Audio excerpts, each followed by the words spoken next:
शुरू करते हैं अल्लाह के बाबरकत नाम से जो बड़ा मेहरबान और नहायत रहम वाला है। तमाम तारीफ़ें मेरे अल्लाह रब्बुल इज़्ज़त के लिए हैं। अस्सलाम वालेकुम लिसनर्स, मैं हूं आप लोगों की host Naushin. Welcome to my channel खौफनाक कहानी ऑफिशियल। मैं उम्मीद करती हूं आप सब लोग खैरियत से होंगे, जहां होंगे खुश होंगे। आज आप लोगों के लिए मैं बहुत ज़्यादा दिलचस्प खौफनाक कहानियाँ लाई हूँ जिन्हें आप लोग बहुत पसंद करेंगे। आज की पहली खौफनाक कहानी उमर शेयर कर रहे हैं। उमर कहते हैं कि आज आपके साथ अपनी ज़िंदगी में पेश आने वाली बहुत ही ज़्यादा डरावनी कहानी शेयर करना चाहता हूँ। मैं पिंड दादन खान का रहने वाला हूँ। आज से 12 साल पहले की बात है। मेरा एक दोस्त था तो उसके भाई की शादी थी। उसके भाई की शादी अटेंड करने के लिए मुझे रावलपिंडी जाना था। मैंने उसको ये कहा था कि मैं तुम्हारे भाई के वलीमे में ज़रूर शिरकत करूँगा। जिस दिन उसके भाई का वलीमा था उसी दिन सुबह मैं अपने गाँव से निकला और मैं वलीमे के टाइम पर वहाँ पर पहुँच गया था। वहाँ पर वलीमा अटेंड करने के बाद मेरे दोस्त ने मुझे बहुत फ़ोर्स किया कि तुम आज वापस नहीं जाओगे, तुम्हें यहाँ पर मेरे पास रुकना होगा। मैंने उसे कहा कि ठीक है। शादी वाला घर था, उसके कज़न्स भी थे, सबसे मिले जुले। उन लोगों ने ये प्लान किया कि हम लोग बाहर घूमने फिरने जाते हैं। तो मेरे दोस्त ने कहा चलो तुम्हें यहाँ पर इलाका दिखा कर लाते हैं। हम लोग शहर की तरफ चले गए। वहाँ पर एक फूड स्ट्रीट थी, वहाँ पर बैठकर हम लोगों ने चाय पी। उसके बाद हम लोग अभी वहाँ पर एक प्ले ग्राउंड भी था। रात के तकरीबन 12:30 बजे का टाइम था और शहरों में वैसे भी रात देर तक लोग जागते हैं, तो वहाँ पर भी रौनक थी, चहल पहल थी। उस प्ले ग्राउंड में हम लोग चले गए। काफ़ी ज़्यादा फैमिलीज अभी चल फिर रही थी। वहाँ पर कुछ लड़के क्रिकेट भी खेल रहे थे एक साइड पर। तो जो मेरा दोस्त था, उसके कज़न्स, वो क्रिकेट की तरफ उनके दोस्त थे, उनके पास चले गए। तो मेरा दोस्त मेरे साथ ही बैठा हुआ था। वो मुझे बता रहा था कि हम लोग अक्सर यहाँ पर क्रिकेट मैच खेलते हैं, ये प्लेग्राउंड भी है और यहाँ पर ये बच्चों के लिए अब उन लोगों ने छोटा सा एक पार्क भी एक साइड पर बना दिया। तो मैं भी वो चीज़ें देख ही रहा था। एकदम से मुझे फ़ोन आया घर से, तो मैं बात करने के लिए थोड़ा सा आगे गया। मेरे बड़े भाई का फ़ोन था। पहले उनसे मेरी बात हो चुकी थी, लेकिन उन्हें मेरे से कोई काम था तो इतना लेट उन्होंने मुझे फ़ोन किया। मैंने अटेंड कर लिया। तो वो पूछ रहे थे तुम कहाँ हो। मैंने उन्हें बताया कि मैं बाहर निकला हूँ और आज मैं नहीं आ रहा, मैं कल आ जाऊँगा। कहते ठीक है। उनसे जैसे ही मेरी बात हुई तो मैं अपने दोस्त की तरफ वापस आने लगा तो मेरी नज़र सामने पड़ी एक दरख्त पर।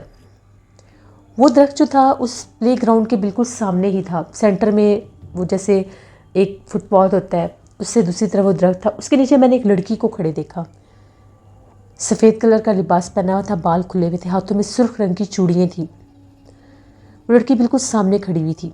उसका चेहरा बहुत चमक रहा था, बड़ा खूबसूरत उसका चेहरा भी लग रहा था। बड़ी खूबसूरत लड़की, लेकिन वो अकेली दरख्त के नीचे खड़ी। मुझे बड़ा ताज्जुब हुआ।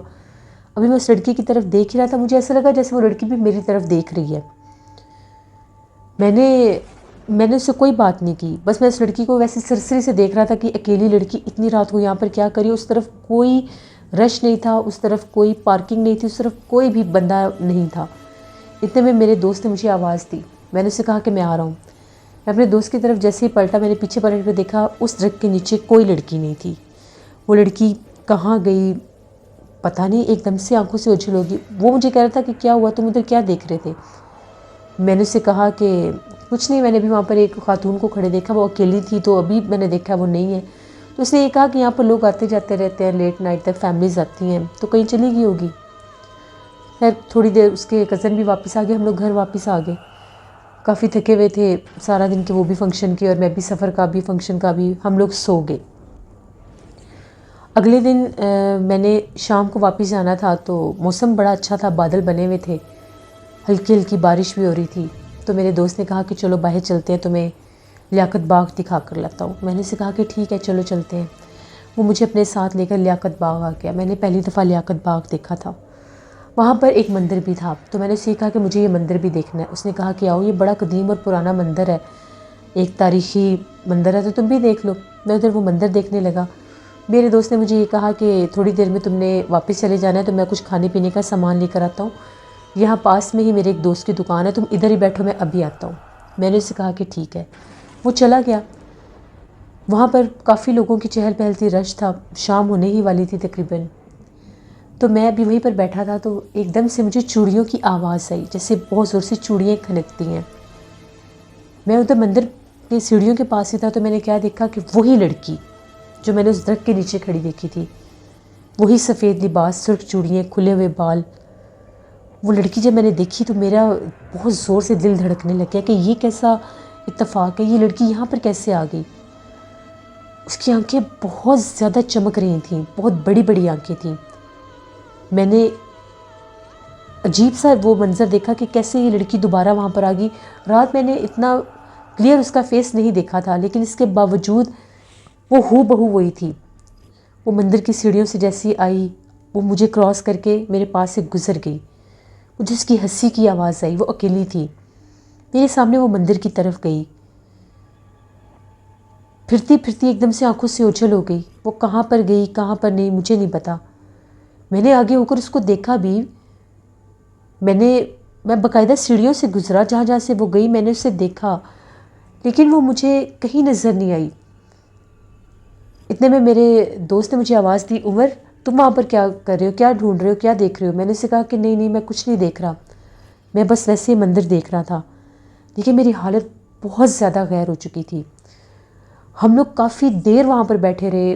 वो मेरे लिए खाने पीने का सामान भी लिया, कुछ चीज़ें हमने खा ली, कुछ उसने मुझे साथ दे दी सफ़र के लिए, मैंने वो ले ली। ये खौफ के मारे बुरी हालत थी कि वो कहाँ गई, उसका कहीं नामो निशान भी नहीं है।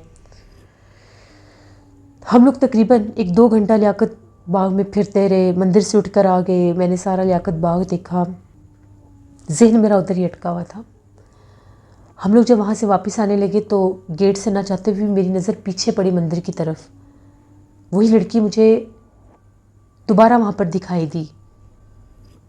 पता नहीं शायद वो मेरी तरफ ही देख रही थी या किसकी तरफ देख रही थी। अब मैं बहुत डर गया।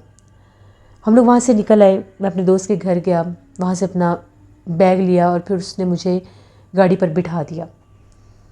रास्ते में 1-2 स्टॉप आए, वहाँ पर गाड़ी रुकी तो कुछ सवारियाँ चढ़ीं गाड़ी में। हम लोगों की गाड़ी में और भी सवारियाँ सवार हुई। बस स्टॉप था। वही लड़की, लेकिन इस बार वो सुर्ख लिबास में थी, जैसे नई नई कोई शादी हुई होती है। अकेली लड़की, साथ उसके एक छोटा सा बच्चा था, 4-5 साल का बच्चा। उस बच्चे को साथ लिए वो लड़की गाड़ी में चढ़ी, सर पर दुपट्टा लिया हुआ, वही सुर्ख चूड़ियाँ, वही चेहरा, वही खुले बाल। उसको जब मैंने देखा, अब मैं इस हद तक खौफज़दा हो गया था कि मुझे मेरे खौफ पर भी मुझे यकीन नहीं आ रहा था कि ये हो क्या रहा है, ये मुमकिन कैसे है। अजनबी शहर, अजनबी जगह, ना मेरी जान ना मेरी पहचान। एक बार नहीं, 2 बार नहीं, तीसरी बार ये लड़की मुझे कैसे नज़र आ गई। ये मुझे अपने दिमाग पर जैसे बोझ सा महसूस होने लग गया। मैंने आंखें बंद की और मैं ये इंतज़ार कर रहा था कि बस हमारा गांव आए और मैं उतरूँ यहाँ से, मेरी जान में जान आ जाएगी। रात के वक्त कहीं हम लोग जब गांव में पहुँचे, वहाँ पर गाड़ी ने जब सबको उतारा, मैंने उस लड़की को उतरते नहीं देखा। वो लड़की और वो बच्चा पहले कहीं रुक के मुझे नहीं पता, क्योंकि मैंने आंखें खोली ही नहीं। पूरे सफ़र में मैं आंखें बंद करके ही बैठा रहा, अल्लाह से मदद मांगता रहा, आयतुल कुर्सी पढ़ता रहा। बस ने तो मुझे उतार दिया। मैं तांगे पर सवार जब अपने गांव पहुंचा, आगे मैंने पैदल ही जाना था, क्योंकि वो जो तांगे थे, हम लोगों के गांव का रास्ता ख़राब था, तो वो अंदर नहीं आते थे, हमें वहीं पर उतार देते थे। जब मैं अपने गांव में दाखिल होने लगा तो हम लोगों के गांव के बिल्कुल एंट्रेंस पर ही, तकरीबन आधा किलोमीटर के फासले पर, एक कदीम और पुराना कब्रिस्तान था। मैंने आयतुल कुर्सी पढ़ना शुरू की, क्योंकि वो रास्ता ज़रा सुनसान और वीरान था। मैं वहाँ से गुजर रहा था। जब मैं कब्रिस्तान के पास पहुँचा, मुझे चूड़ियों की आवाज़ सुनाई दी, वही चूड़ियों की खनक जो मैंने मंदिर में सुनी थी, वही चूड़ियों की आवाज़, वही कहका। मुझे ऐसा लगा कि शायद अभी मुझे कुछ हो जाएगा।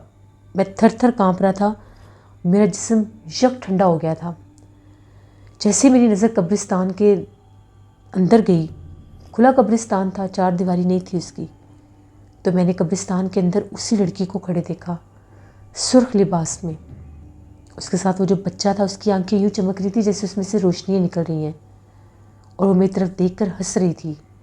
इतने लंबे लंबे दांत, इतना भयानक चेहरा, जो इतना हसीन चेहरा था वो इतना बदनुमा और भयानक था कि उसको एक्सप्लेन करने का मेरे पास कोई लफ्ज़ नहीं है। जला हुआ खौफनाक चेहरा, इतनी लंबी ज़ुबान, इतने लंबे लंबे दांत मुंह से बाहर। उस बच्चे की भी बेतहाशा डरावनी शक्ल थी। बस जब मैंने उसे देखा, मुझे नहीं पता कि मैं कहाँ गिरा कहाँ नहीं गिरा। जब मेरी आँख खुली तो मैं अपने घर में था। मुझे वहाँ पर कौन लेकर आया मुझे नहीं पता। मैंने अपने घर वालों को जब देखा तो मैं उनको देखते ही जा रहा था, मुझे तो कुछ समझ में ही नहीं आ रहा था, मैं बुखला चुका था। घर वालों का ये बताना था कि तुम 48 घंटे के बाद होश में आए हो। हम लोगों को गांव के लोगों ने बताया कि तुम गांव के चौराहे पर यानी गांव के अंदर बेहोश पड़े थे। तुम्हें क्या हुआ था? मैंने उन्हें वन टू ऑल सारा किस्सा बताया। अम्मी बहुत ज़्यादा डर गई, अब्बू भी बहुत परेशान, मेरे भाई भी, सब बड़े परेशान कि पता नहीं इसको क्या हो गया है क्या नहीं। अम्मी का ये कहना है कि जब तुम्हें होश नहीं आ रहा था तो डॉक्टर ने आकर तुम्हें चेक भी किया, लेकिन उनका ये कहना था कि समझ में कुछ नहीं आ रहा कि इसको हुआ क्या है, कोई इसको मेडिकली इशू नज़र नहीं आ रहा, तो आप कोई रूहानियत की तरफ भी जाएं। तो तुम्हारे अब्बू मौलवी साहब को लेकर आए तो उनका ये कहना था ये डरा हुआ है, इसके ऊपर किसी चीज़ ने हमला किया। मैं होश में आया, सारी बात तो बता चुका था। उसके बाद वो मौलवी साहब भी आ गए, वो बुज़ुर्ग थे और वो जिन्नात का अमल भी जानते थे। उनका ये कहना है कि जो कुछ भी तुम्हारे साथ हुआ, मैंने उन्हें सारी बात बताई। उनका मुझे ये कहना था कि वो जिस जगह पर, जिस पार्क में तुम गए थे, वो जगह सेबज़दा थी, लेट नाइट जगह थी। उस दरख्त के ऊपर उस चुड़ैल का बसेरा था। उसने तुम्हें वहाँ पर देखा, वो तुम्हारे पीछे लग गई, जैसे आशिक हो जाती हैं, वो तुम्हारे पीछे लग गई। तो वो मुख्तलिफ रूप ले लेकर तुम्हें अपना आप जाहिर करती रही, यहाँ तक कि वो तुम्हारे पीछे तुम्हारे गांव तक भी आ गई। मैंने उन्हें ये कहा कि उसने फिर मुझे ज़िंदा क्यों छोड़ दिया। तो उनका ये कहना था कि जब ये किसी को पसंद करते हैं, जिन्नात किसी पर आशिक हो जाते हैं, तो ये इसको नुकसान नहीं पहुंचाते। इस तरह से नुकसान नहीं पहुंचाते कि उसका दिल निकाल कर खा लें, उसको जान से मार दें। ये इसको आहिस्ता आहिस्ता ख़त्म करते जाते हैं। मैं बहुत डर गया। उन्होंने मुझे ये कहा कि तुम्हें बड़ा अपना ख्याल रखना पड़ेगा, हिफाजत करनी पड़ेगी। 41 दिन तो तुमने कहीं आना जाना नहीं है, उस रास्ते से तो बिल्कुल भी नहीं गुजरना, चाहे कुछ भी हो जाए। कोशिश करो कि घर में ही रहो और मगरिब के बाद भी तुमने घर से बाहर नहीं निकलना। सिर्फ 41 दिन तुम हिफाजत करो। तावीज़ उन्होंने मुझे दे दिया और कहा कि अपना तुम ख्याल रखो, इंशाल्लाह अल्लाह बेहतर करेगा। तकरीबन 6-7 दिन गुजरे। मैं रात को सोया हुआ था, सर्दियों का मौसम था, अपने कमरे में ब्लैंकेट लेकर। कभी कभी भाई मेरे साथ सो जाते थे, लेकिन मैंने पढ़ना होता था इसलिए वो डिस्टर्ब होते थे। उन्होंने सुबह अब्बू के साथ खेतों में जाना होता था, तो फिर वो दूसरे कमरे में सो जाते थे। तो मैं गहरी नींद में था, तभी मेरे कानों में हंसी की आवाज़ गूंजी। जब मेरी आँख खुली, मैं पसीने में भीगा हुआ था। मेरा कमरा बिल्कुल खाली था, मेरे कमरे में कोई भी नहीं था, दरवाज़ा भी बंद था। तभी थोड़ी देर के बाद मुझे ऐसा महसूस हुआ जैसे मेरे कमरे का दरवाज़ा कोई खटखटा रहा है। मैंने पूछा कि बाहर कौन है। मुझे कोई आवाज़ नहीं आई, सिर्फ चूड़ियों की आवाज़ आई। मैंने आयतल कुर्सी पढ़ना शुरू कर दी। मैं बहुत डर गया कि वो मखलूक मेरे घर तक आ गई है। उस आवाज़ के बाद कोई आहट नहीं हुई। मैं कमरे से बाहर नहीं निकल सकता था। मैंने वो तावीज़ जो था वो तो मैंने पहना ही हुआ था, मैंने आयतल कुर्सी पढ़ना शुरू कर दी। इतनी सख्त सर्दी में भी मेरा दिल इतना ज़ोर से धड़क रहा था और मुझे पसीने छूट गए थे। सुबह जब मुझे बाहर आहटें महसूस हुई, आवाज़ें महसूस हुई, तो मैं बाहर भागा। मैंने घर वालों को सारी बात बताई। हम लोगों के सहन में कच्चा हम लोगों का मिट्टी का मकान था। इतने बड़े बड़े पैरों के निशान थे और वो निशान ऐसे थे जैसे उल्टे पाँव होते हैं, लंबे लंबे पाँव नुकीले। फिर मौलवी साहब आए, उन्होंने फिर वो देखा, उन्होंने ये कहा कि वो मखलूक यहाँ तक तुम्हारे पीछे आई है, तुमने अब अकेले भी नहीं सोना, क्योंकि 7 दिन पूरे हो गए, वो अभी इसी कब्रिस्तान में है। फिर मैंने घर वालों के साथ सोना शुरू कर दिया। फिर मुझे सिर्फ ख्वाब में वो नज़र आती थी, कभी कभार डराती भी थी और ये कहती थी कि मैं तुमसे मिलने आई हूँ, तुम कब्रिस्तान आओ। वो मुझे जैसे बुलाती थी। 41 दिन मैं एक लम्हा अकेला नहीं रहता था, सबके साथ रहता था, सोता भी सबके साथ था।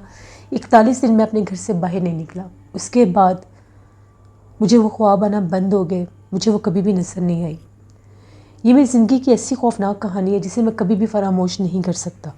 आज 12 साल हो गए इस बात को, लेकिन आज भी जब मैं ये बात सोचता हूँ तो मेरे रोंगटे खड़े हो जाते हैं। ये मेरी एक कहानी थी। आई होप आप सबको अच्छी लगी होगी। बहुत शुक्रिया उमर आपका।